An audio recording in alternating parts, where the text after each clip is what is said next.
Okay, awesome. We got a couple people here, so we'll get started.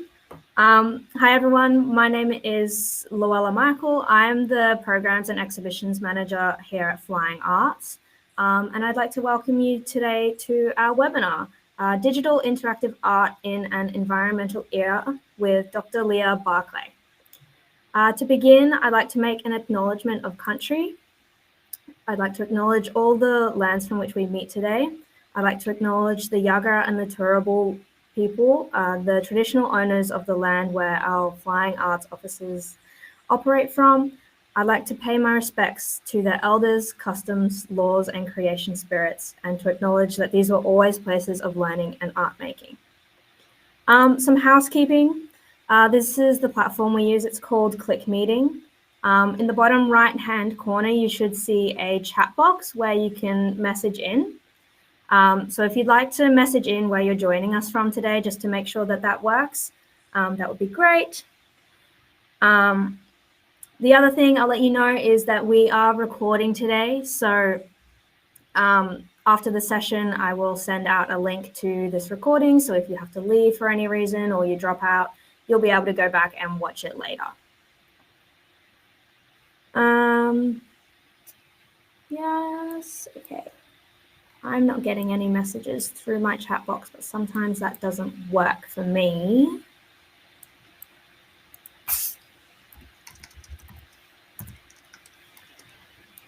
It seems to be working anyway. Yeah, cool. Awesome. Thank you for joining us. Cool. Okay. Well, we're joined today by Dr. Leah Barclay. Leah is an Australian sound artist, designer, and researcher working at the intersection of art, science, and technology. Her research and creative work investigate new approaches to ecoacoustics, exploring the soundscapes of terrestrial and aquatic ecosystems to inform conversation, scientific research, and public engagement. She is a specialist in underwater sound with over 15 years' experience recording marine and freshwater ecosystems across the planet. Leah creates complex sonic environments and audiovisual works that draw attention to changing climates and fragile ecosystems. These works are realized through live performances, interactive installations, VR and AR, and site-specific experiences. Her work explores ways we can use creativity, new technologies, and emerging science to reconnect communities to place and inspire ecological awareness. Leah is the discipline lead of design at the University of Sunshine Coast, where she is also co-leading the Creative Ecologies Research Cluster, an emerging hub for interdisciplinary research that is shaping new approaches to creative practice. Leah, I'll let you take it away. I'll get your presentation up. Brilliant. Thank you so much.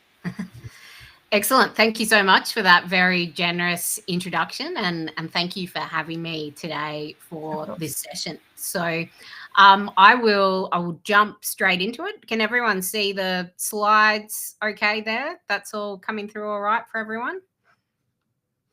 Hopefully. I'm going to guess that it is. So this session is broadly, thank you in the chat there, thank you.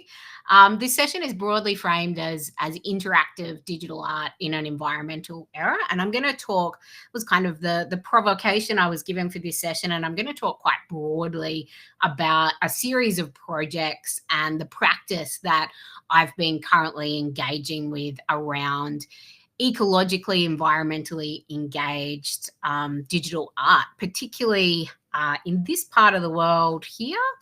On the Sunshine Coast on Gubbi Gubbi country. And I would, of course, like to acknowledge the traditional owners on the land in which I'm speaking to you from today, the Gubbi Gubbi people, and pay my respects to elders past, present, and emerging. I feel incredibly privileged to live and work on Gubbi Gubbi country and to have some really rich collaborations with traditional custodians in the region, some of which I'm going to chat about today. So the projects that I'm discussing are primarily based on both Gubbi Gubbi country here on the Sunshine Coast and also Bachelor country on Gari, which isn't far from where I am now as well.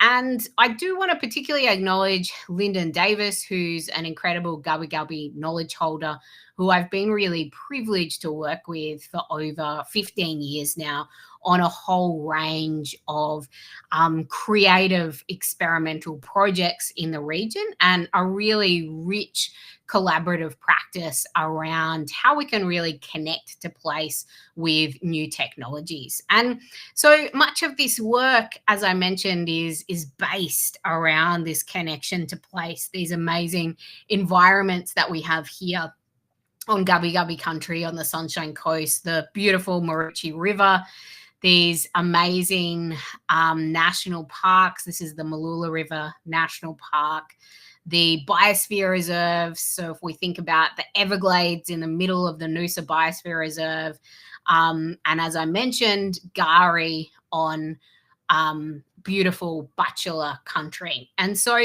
in this part of Southeast Queensland, we're quite lucky to have this cluster of UNESCO biosphere reserves. And from a creative perspective, I've been deeply inspired by this model of biosphere reserves, this kind of framework of biosphere reserves, as a way to really explore and connect to place in new ways through creative practice. So biosphere reserves differ quite a lot from, let's say, national parks or World Heritage, in that rather than kind of protecting the environment by keeping people out, they're very much about how people, how humans and non-humans can work together in these learning laboratories of sustainability. And they're not just about environmental conservation, they're about the conservation of biological and cultural diversity. So this idea of new technologies, environmental sensing,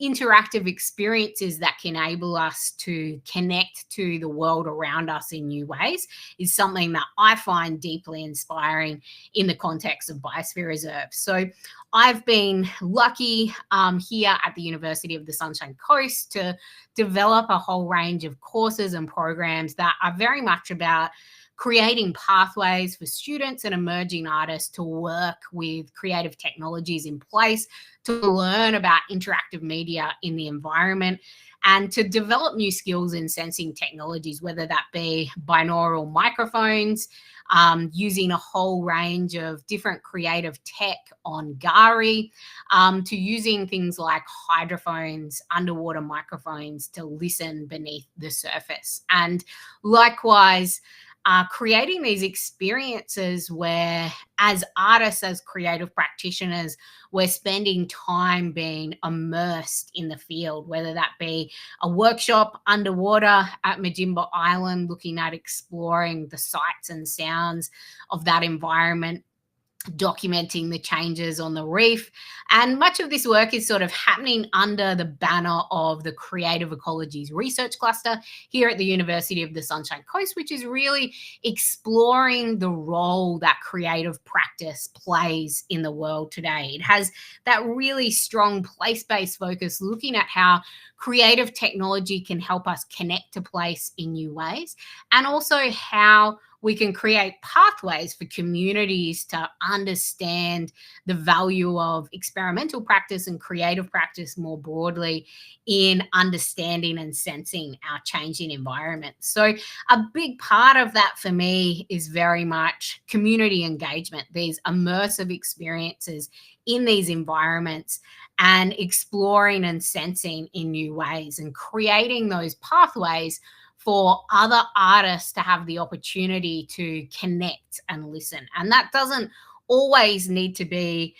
facilitated through technology. That's very much about having the opportunity to spend time in connecting with a place, sometimes without technology, and then slowly bringing in those experiences with expanding our senses, whether that be a 360 camera sitting on the beach on Gari, or connecting with the environment around us and listening to the water move inside trees. So as was mentioned at the start of the session, My background is primarily in sound. I've been really inspired at how we can connect with the world around us through sound and what we can really learn from listening to the environment, how the basically how the surrounding acoustic environment can give us this rich information about place,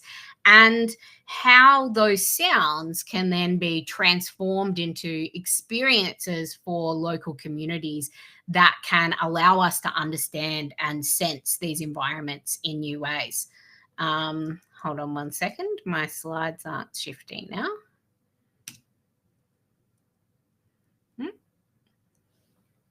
One second. Oh, yeah, that worked. So let me just, there we go. Okay.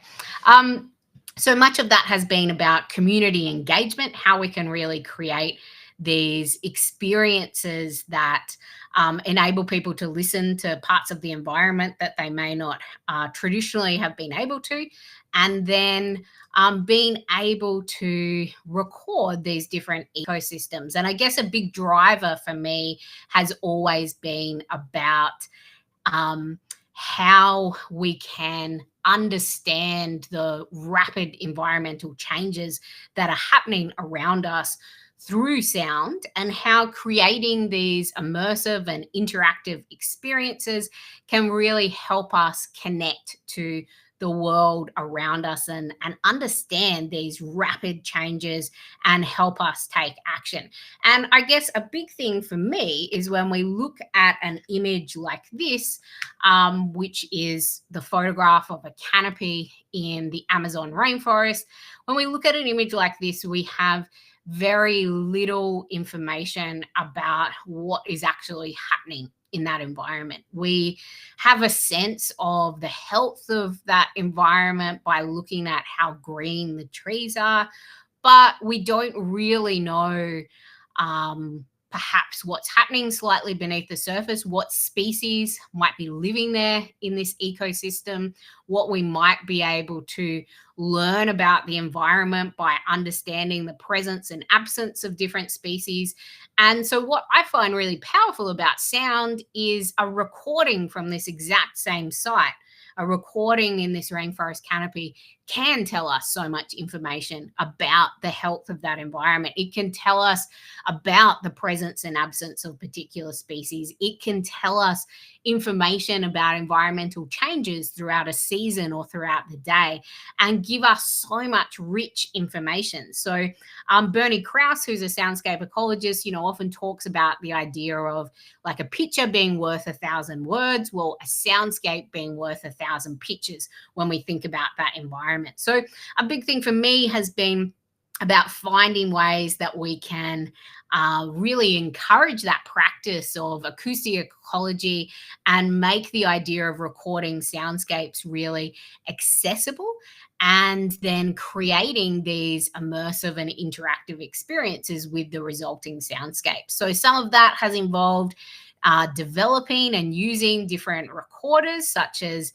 this little audio moth here, which is no bigger than a credit card and takes 3 AA batteries, and we can post something like this to anywhere in the world, to a little hydromoth, which is an underwater version of the audio moth, and creating these databases of sound that then are feeding into these artworks. So just as a few examples of this, a project called Aurality, which was an original locative media application that geolocated well over 100 soundscapes up the coast of Queensland. This was presented for Queensland Music Festival, and it was really about connecting to these different sites, these different regional areas up the coast of Queensland, and bringing the soundscapes that we traditionally don't have access to into the communities, and running community workshops alongside these, which really encouraged everyone in the community to get involved and listen. And it was quite focused on some of our iconic environments in Queensland. So rainforests, reefs, and rivers, and bringing those soundscapes to life. So there was key activations throughout these areas. Let me just move to the next one, where you can kind of see the idea of connecting an installation along the entire coastline of Queensland. That was my kind of vision with this work, to make all of these soundscapes really accessible and engaged in the communities, but to have an artwork that basically connected the whole coast of Queensland. So that was a really special experience, and one example of these kind of projects. Another example in more specific terms is working with the soundscapes of the Great Barrier Reef. So I've been running a project called Sonic Reef for a number of years now, which has been monitoring the changing soundscapes of the Great Barrier Reef. And it's been really focused on how we can understand the health of the reef through sound, and how the sound of the reef really helps us to connect to the reef in new ways. Now, unfortunately, the video here isn't going to play, but I'm just going to describe it for a second. So the video here is basically showing how the sounds of a healthy reef are incredibly dynamic and rich and full of sound. And a reef that has been impacted by ocean acidification is often a silent reef. So I've been exploring different ways that we can really share that quite profound impact that global warming and the ocean acidification, coral bleaching is having on the soundscapes of the reef. And there's now a huge body of work happening around research on sound as a tool for regeneration on the reef. And so these particular projects do have a big focus on how we can use these different creative technologies in these ecosystems in new ways. This is a hydrophone, an underwater microphone, and it's something that is a really core part of my practice as an artist in creating these soundscapes beneath the surface of oceans, of rivers, of lakes and ponds and creeks, to understand this world beneath and bring these into these interactive and immersive installations and performances. And we might think about the sounds beneath the surface, let's say a humpback whale, for example, quite a common sound that might immediately come to mind when we think about underwater soundscapes. But really, the ocean and rivers are acoustic environments. They're full of sound, where species really use sound to navigate and communicate and survive. And so a project like Biosphere Soundscapes, which I've been running for over 10 years, which started here in the Noosa Biosphere Reserve and Sunshine Coast Biosphere Reserve, this project is very much about understanding and documenting the changing soundscapes of UNESCO Biosphere Reserves through sound, and then creating these different experiences, immersive experiences for audiences to engage with those soundscapes. So if we take just a snapshot example of some of the focus of this project, we've been doing everything from running artist residencies, masterclasses and labs, these creative outcomes, installations and performances that have been shared in different parts of the world, developing a global sound map, and then actually working collaboratively on scientific research around biodiversity monitoring, and really encouraging different sites to actually become biosphere reserves, which has been a really exciting outcome of this project as well. Now, those residencies have happened in different biosphere reserves. This was the very first one we ran in Noosa Biosphere Reserve with some incredible artists, Ros Bant and Daniel Blinkhorn, pictured here, recording the soundscapes and then creating their own creative outcomes from those experiences. And so for me, the kind of creative works that evolve from this is everything from immersive performances and installations where people can affect and impact those changing soundscapes, to site-specific performance spaces. This one, for example, a geodesic dome built on Mooloolaba Beach here on Gubbi Gubbi country, where in this instance, we designed this performance space specifically for the work. Inside the dome is surround sound and immersive projections.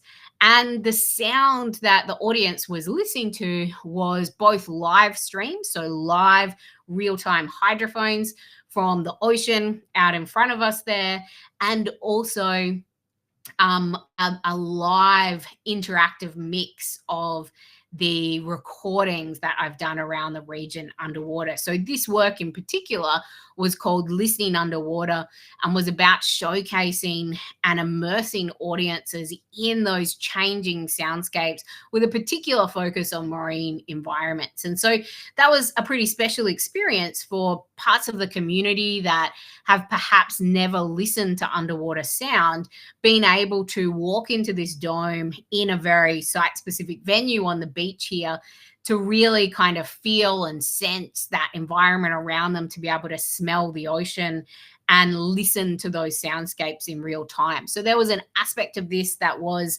incredibly unpredictable as well in what was happening on the hydrophones. We were really lucky to have humpback whales singing quite loudly on the hydrophones as well.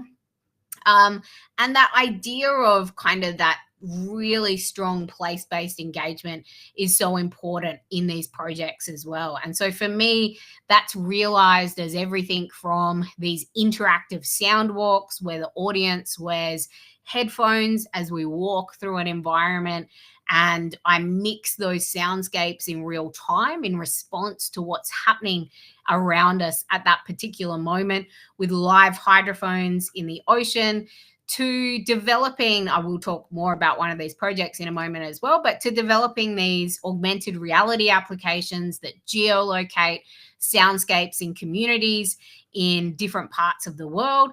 And then developing these kind of technologies that enable us to connect to those soundscapes in real time. So this is an example of one of the live hydrophone kits where we can drop that hydrophone in the water. It's connected to a Raspberry Pi here, which enables us to stream straight to a server in real time.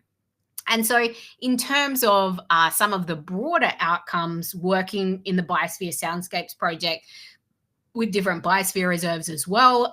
This isn't just an aquatic focus. We've had work that has been about sharing the soundscapes of the Central Amazon Biosphere Reserve. So I've been really lucky to spend a significant amount of time in Brazil working with recording the Central Amazon Biosphere Reserve. And so for this particular one, we created a sound walk, an interactive sound walk through New York City.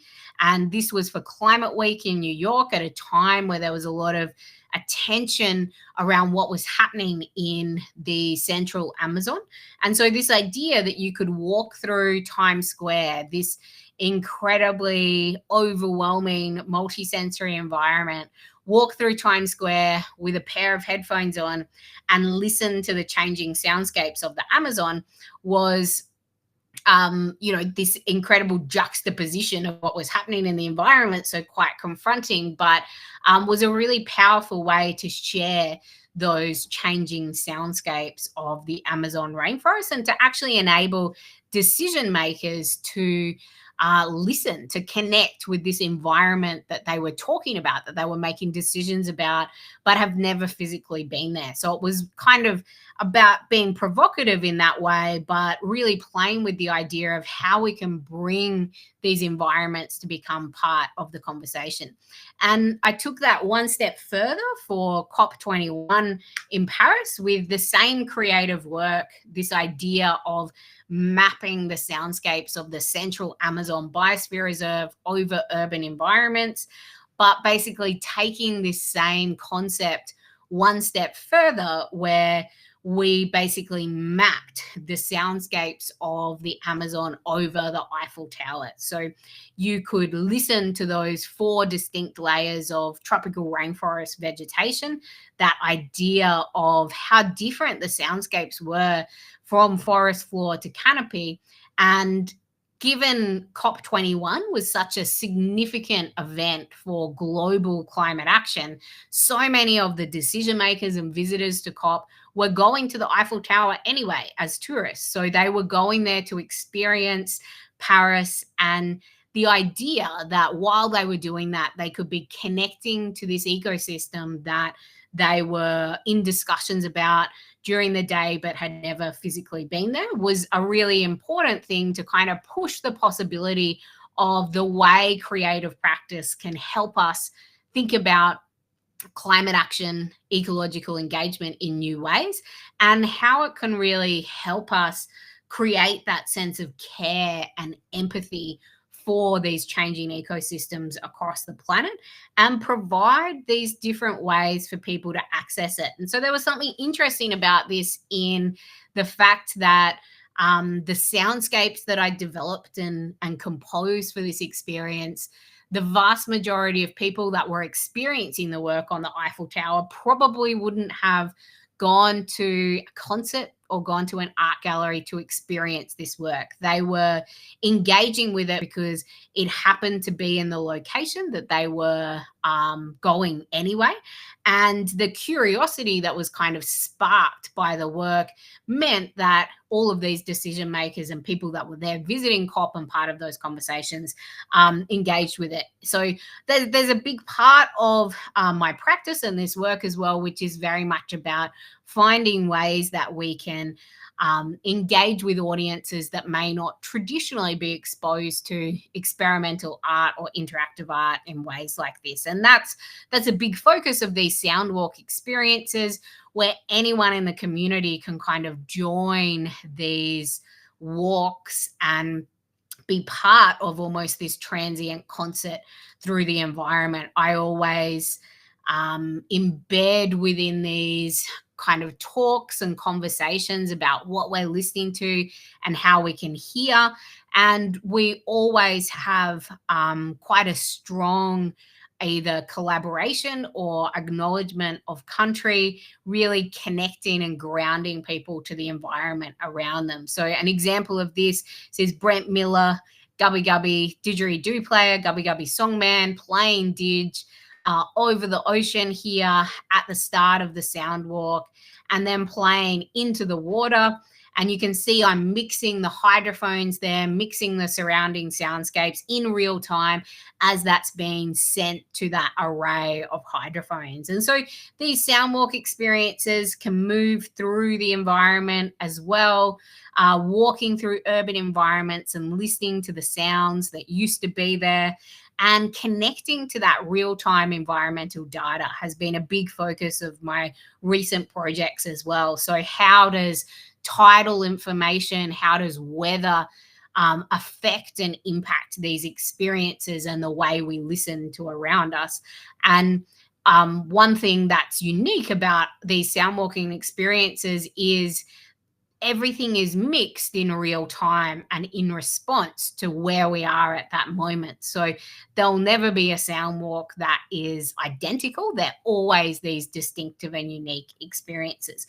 And that idea of bringing in weather data and tidal information is really connected to previous work that I've done before around this idea of the locative media applications, where those geolocated sounds actually move with the tide. So this was an example of the Listening Underwater project in Mooloolaba, where that tidal information actually informed the location of the sounds. And so it basically moved each day based on the tides. And so that meant that as an audience member, you were very much encouraged to take your shoes off and walk along the foreshore, along the ocean with your feet in the water. Those sounds were connected to those changing tides. And so that's a really big part of a number of these projects in just thinking about how we can encourage audiences and communities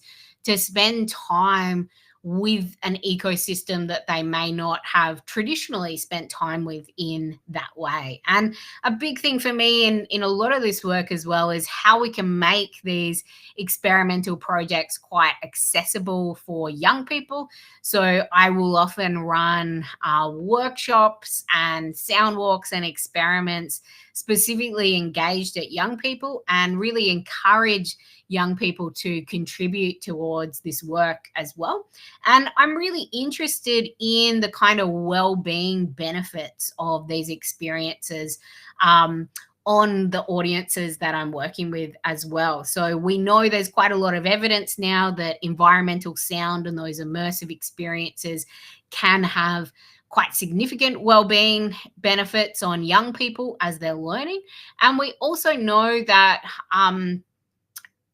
environmental sound and these ecological experiences can also have positive effects on people that might be experiencing social isolation. So I'm really interested in how we can share this work with people that might be experiencing socialization in social isolation in aged care or hospitals, and how sharing these experiences in an inclusive and accessible way could benefit well-being as well.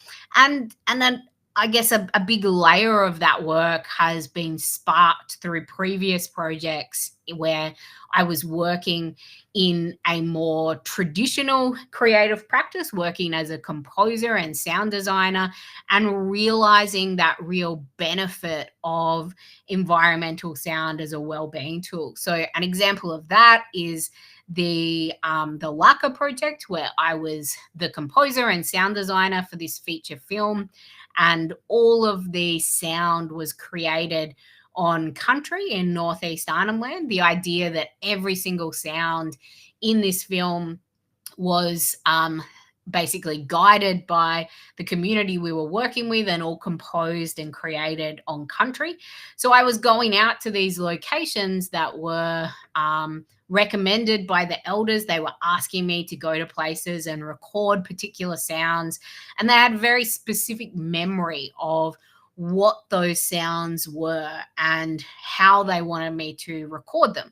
And so I'd go out to these points that might be, climbing up this mountain and walking through a gully and sitting on the edge of this creek and recording the sound of the geese landing on the water as they move through the reeds. So these really sort of specific sounds. And this project became much less about the actual sound that I was creating for this feature film, and much more about how these kind of memories of soundscapes from these locations were informing and I guess triggering different ideas in the community about what they could remember about what they heard at these spots. And so what became clear is a number of the elders that I was working with hadn't physically been to these sites for many years. They couldn't physically get to these locations anymore. So they had these distinct memories of these sites and what they sounded like, and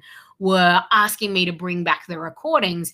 And so it became this kind of sharing of sound and this kind of portal into what they remembered. And the elders were asking me for extended recordings, if I could have a 3-hour recording that they could play to sort of reconnect to those locations. And so this triggered a whole range of collaborations and concepts around how this kind of real-time connection to sound could be such a powerful tool. And this sparked another collaborative project that I'm involved with called Listening to Country, which has been about bringing this work into the context of people experiencing social isolation, particularly Aboriginal and Torres Strait Islander women in prisons. So bringing soundscapes into the prison, working in the prison around what makes people feel connected to country, and bringing those soundscapes in there and creating collaborative compositions that are then used as well-being tools in the prison. And likewise, really starting to explore and expand how this can be a well-being tool through sound and different immersive media experiences, including some of the VR work that I've been doing in the Central Deserts, which has really broadly been looking at how these immersive and interactive experiences can be tools for both connection, healing, well-being, and cultural knowledge and understanding. And so really looking at the ethics of how we can do that, and how these projects are really kind of co-designed and collaborative and led by the communities that I'm working with as well. Now, just in the interest of time, there's one more project that I do want to go through, and that is kind of looping back to where I started, just as far as this real privilege that I've had here on the Sunshine Coast to work with Lyndon Davis, Gubbi Gubbi artist, for over 15 years now. And the latest project that we've been developing for the last 3-ish years now, myself and Lyndon, in collaboration with Dr. Trisha King, who's an incredible photographer here on Gubbi Gubbi country as well. So we've been collaboratively developing this project called Biali, which is a Kabi Kabi word meaning to call. And so this work brings together Indigenous knowledge, environmental research, emerging technology, photography, and sound to visualize the calls of wildlife using cymatics. So cymatics being the science of actually visualizing sound. And this was something that Lyndon was really inspired about, how there might be correlations between the way a totem call on Gubbi Gubbi country is visualized, the kind of shape of that call, and how that might align to Gubbi Gubbi patterns and designs from the region. And so collaboratively, we started this experiment, very much guided by Lyndon's passion and ideas. And we started to work with the black cockatoo, and really thinking about how we might visualize the call of the black cockatoo with a more experimental form of cymatics. So working with these beautiful photos that Trisha took to really understand the movements of the cockatoo in new ways. We recorded audio and experimented with cymatics in a way that was kind of freezing the pattern of that call. And so there were a whole bunch of experiments we did initially. And then we started to explore the idea of digital cymatics, taking a photograph, one of Trisha's quite detailed photographs of the cockatoos that we were working with, and then playing that call through the photograph. So this is an image of the white cockatoo with the call of the white cockatoo played through it. And likewise, an image of the black cockatoo with the call of the black cockatoo played through it. And what became quite incredible at this moment in this collaboration is Lyndon started to really see these patterns emerge. Like if you look at the center of this image, which is the photograph of the black cockatoo with the sound played through it, Lyndon recognized this as Gubbi Gubbi shield designs in the middle of the patterns that were emerging. And on this next image here, you can see these little kind of icons at the top look like bunya trees, really significant trees here on Gubbi Gubbi country. And so it was quite remarkable that these computational processes had revealed this sense of interconnection, this idea that the concepts that Lyndon was exploring as far as the correlation between patterns and designs in our environment, the notion that everything is connected, was very much revealed through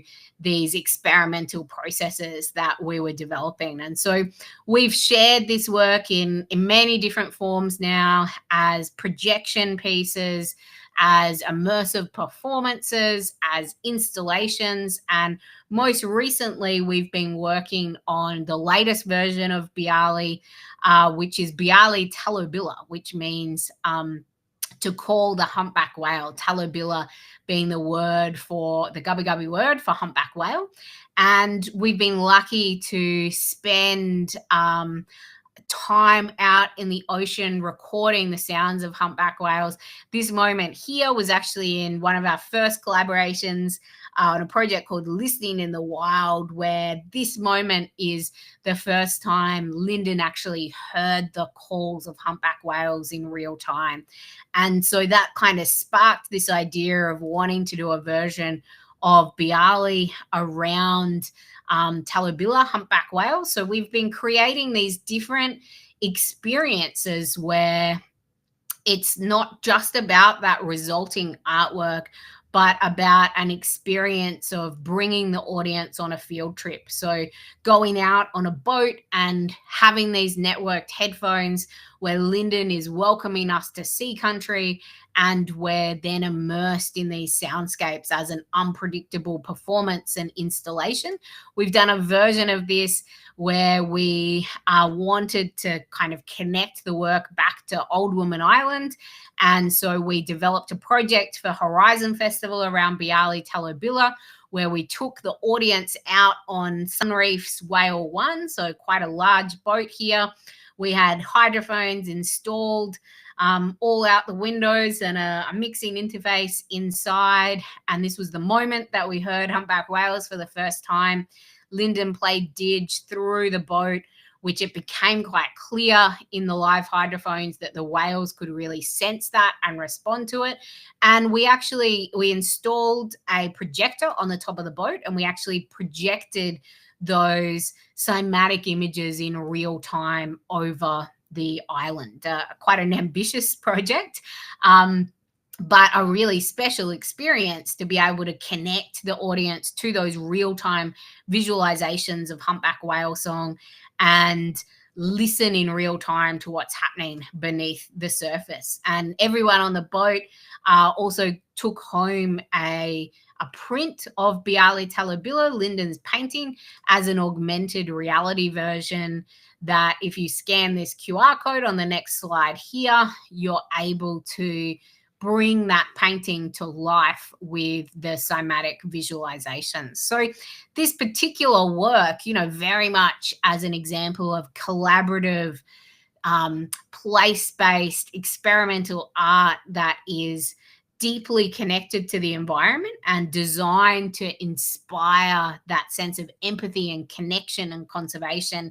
This has been presented in a whole range of ways, from these immersive experiences on the ocean to these kind of tangible prints with augmented reality, to more immersive works where we've created a version of this project for the cave, an immersive environment we have here at UniSC, to projection pieces for public spaces, to looking at projecting the work over different surfaces outside.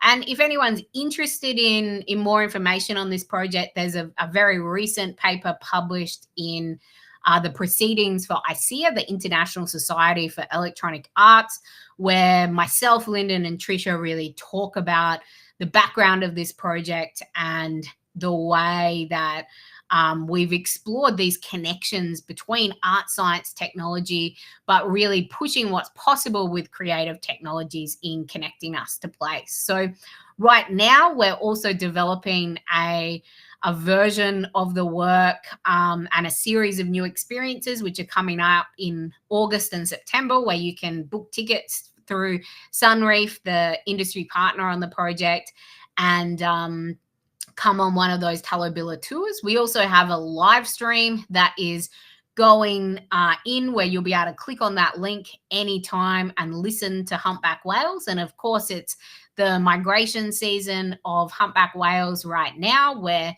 we have many, many whales migrating up the coastline and singing quite loudly. So it's quite a special time to be able to listen in real time to those sounds beneath the surface. And I just wanted to say two things finally, because I know we want to allow some time for questions. So I just want to also highlight the Experimenter Emergence National Tour. If anyone happens to be in the Noosa region, this is currently on at Noosa Regional Gallery. It closes this Sunday, but I have a new work in this show, which will be touring for the next 3 years, which is called Tidal Motion, which is very much about creating this immersive interactive experience in a gallery environment. These are just some of the install photos here. So basically the listener is invited to sit in this chair, which is a custom built chair that has transducers that play through your body. It's playing the sounds of the ocean through your body. You have the ocean actually being projected over you, so you become part of the installation. And headphones on, you're listening to a real-time mix of underwater soundscapes and coastal soundscapes that is impacted, basically influenced by the tides in how it's mixed. So it's updated every day with tidal data. And so that experience will always be unique as you sit in this chair and immerse yourself in the changing tides of Southeast Queensland. So with this particular project, I was really trying to explore how you can invite someone to really spend time listening in a gallery environment, how you can really invite someone inside the work where they become part of the work, not just a passive observer, but they actually become part of that installation, and also how we can bring that real-time tidal data into an exhibition experience in a really accessible way, where I'm not having huge amounts of risk of technology dropping out and things like that, but building it in there in a really accessible way. So like I said, that is running now at the Experimenter Emergence exhibition. It's touring for the next 3 years, but on now at Noosa Regional Gallery. And the final slide I had here was just if anyone is interested, here at the University of the Sunshine Coast, we are hosting ANAT Spectra with the theme of reciprocity for the 2nd to the 4th of October. It's a 3-day experience with an exhibition supporting it. There is a really incredible program of artists that are exploring very similar themes to what I'm talking about today. So if you're interested in this kind of work, I would really encourage you to join us at UniSC for ANAT Spectra 2025. And I can see cameras pop back on there. So I'll wrap up there, and I'm happy to answer any questions. Thank you so much. Everything you've been talking about, Leah, it just sounds so incredibly interesting, and yeah, it made me really, really excited. But yeah, if anyone has any questions, just pop them in and I can read them out. In particular, I was super interested in what you were talking about. Those recordings of country connecting those socially isolated groups. That it sounds so powerful, because I know myself, when I leave my home, I really miss all the bird sounds, like, you know, the cockatoos and kookaburras and so on. It's such a place always does have a very specific sound, and it's super inspiring to hear about your work. Oh, thank you. Yeah, it's really interesting how powerful, you know, when we talk about all of our different kind of creative mediums, but how powerful sound can be in kind of giving us that embodied connection to a time and place. And I guess I've been experimenting a lot. When you think of, a traditional gallery environment, it's sometimes hard to get people to spend time with a sound-based work. If it's a sort of headphone piece, headphones on the wall, you pick them up and put them on. So I've been really exploring with how you sort of invite people to really listen in a gallery environment. And I think that work that you mentioned as far as the kind of well-being benefits of sound, it's such a huge area at the moment, and I think so much potential for more research in that space as well. We have a question here. Do you have any advice for researchers keen to get involved with this kind of work? Yeah, absolutely. I mean, if you're interested in,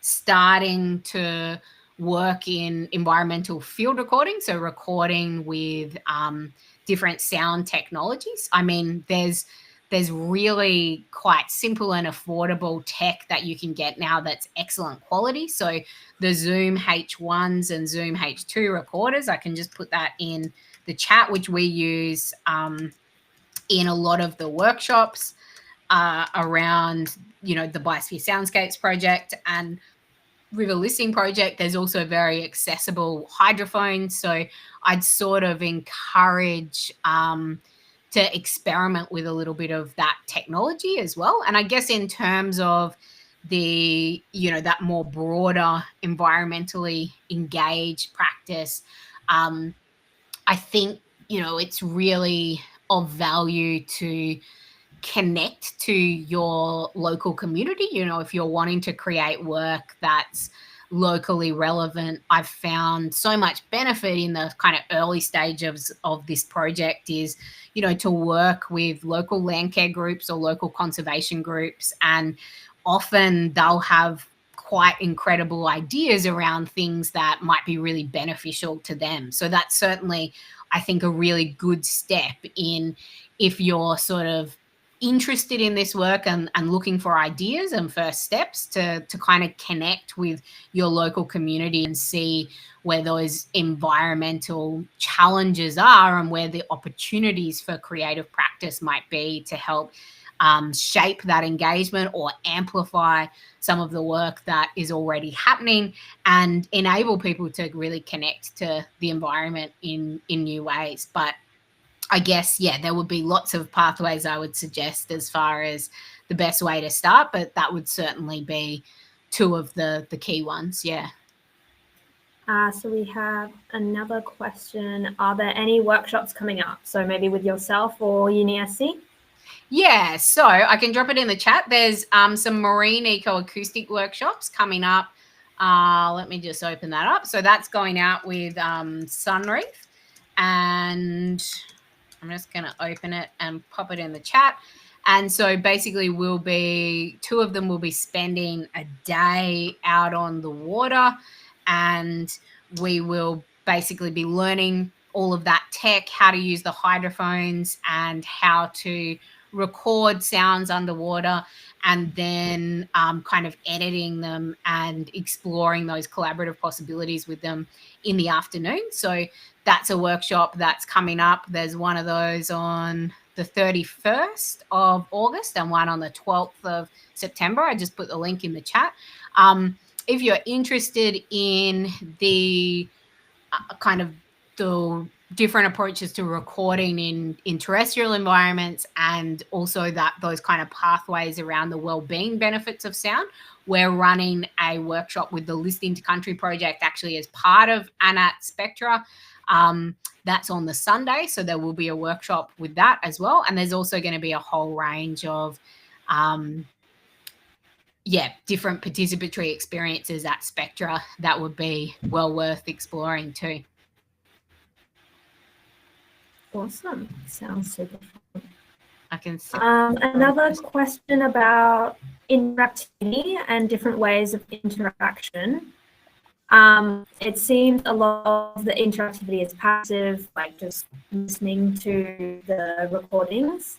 Are there other ways that you might consider participants maybe expressing their own responses to the sound recordings? Absolutely. Yeah, look, that's a great question. I mean, that's to a certain extent, that is somewhat true that, a number of the works that I mentioned, I guess there's different ways that the interactivity works. So for me, the augmented reality applications with the geolocated soundscapes, I do consider them, quite participatory and interactive for the audience because the audience is deciding, they're essentially composing the work as they move through the environment. Mm-hmm. So they're able to decide where and how they work and how long those sounds play and how they move through that environment, which is totally impacting the experience. So in terms of expressing creative responses with that, absolutely. We've had definitely examples of, through workshops, but through sound walks and performances as well, of participants, drawing and painting in response to those soundscapes, and likewise, creative writing and poetry. So that's definitely a pathway there as well. And then I guess in terms of that kind of that participatory element and that real-time data, for the majority of these works, the presence of someone in the installation and the presence of someone engaging the work completely impacts it. So it changes the sound. So I certainly consider the interactivity from that way as well. When you were talking just before about that most recent work about getting the participant like involved and part of the work with that projection and actually getting them to sit down and put the headphones on, that is such a huge part of interactive work, is actually getting people to cross that line to interact and then making them stay with it and actually think beyond just, oh, I'm interacting with an artwork as well. So being super considered with that interactivity, obviously, your work really seems to do that really well. Okay, another question. Also curious how the Indigenous communities you engage with feel about the tech components of connecting to country, listening via recording rather than just listening in real life. Yeah, look, that's a really excellent question as well. And that's been, I guess, a huge part of the kind of collaboration and consultation and co-design of many of these projects as well. I've always had a really strong focus in my practice on permission and consent when I'm recording at different locations, to ensure that I have that permission if and where possible, and that I'm being really, respectful and working with care in how and where soundscapes are recorded. And I think that question of tech in the environment, there's kind of two layers to that, which I'd be keen to just talk about briefly. That layer of tech in the environment, I've been so inspired by working with someone like Lyndon Davis, and he's very much given me permission to share this story before as well. But for Lyndon, this idea of kind of putting headphones on and using creative technology in the environment, such as a hydrophone, listening beneath the surface of the water or listening inside a tree, Lyndon describes this as not tech that is kind of removing him from the environment. He talks about this idea of like a hydrophone giving him access to that heightened hearing, and to hear the way his ancestors would hear, and to hear this sense of environmental interconnection. So I guess I've been so inspired by working with people like Lyndon and other First Nations communities as well, in how the technology and the environment is kind of seen as this extension of how we listen and how we sense, which I think is so powerful. And for me, that's always been about quite literally listening, and, obviously not forcing any technology, being guided by how Lyndon wanted to do these workshops and things. And then I guess in terms of the sort of second part of that question around like listening via the recordings rather than listening physically being there, that's where the live streams are quite interesting as well, in being able to listen in real time to a remote environment. But I guess in a lot of the projects that I've worked in, particularly working with elders off country who are listening to those soundscapes as a way to reconnect, the way the soundscapes have been described, it's not like they're not listening in real life. It's like that sound, because it's giving that embodied connection to a place and time, and it's bringing that environment back to life in their mind. It's sort of seen and heard as this living moment in itself. So rather than kind of treating it as this artifact or recording, that because of that temporality in that recording, it's being viewed as quite a positive thing rather than a negative thing. So hopefully that answers your question, but it's I think something really rich in there around, obviously, that, you know, the ethics of this kind of work is so critical, but how these sounds can really be that tool for connection and well-being too. Interesting how the live stream and the temporal part of it makes it so much more connective, I guess. Or maybe not more connective, but just a bit of a different sort of element in it. Yeah, absolutely. Awesome. Well, thank you so much, Leah, for coming on today and, you know, giving us a rundown of all of your incredible projects that you're working on. I've certainly learned a lot myself, and I hope everyone else enjoyed it. Yeah, thank you so much for everyone for joining us and all of your interesting questions.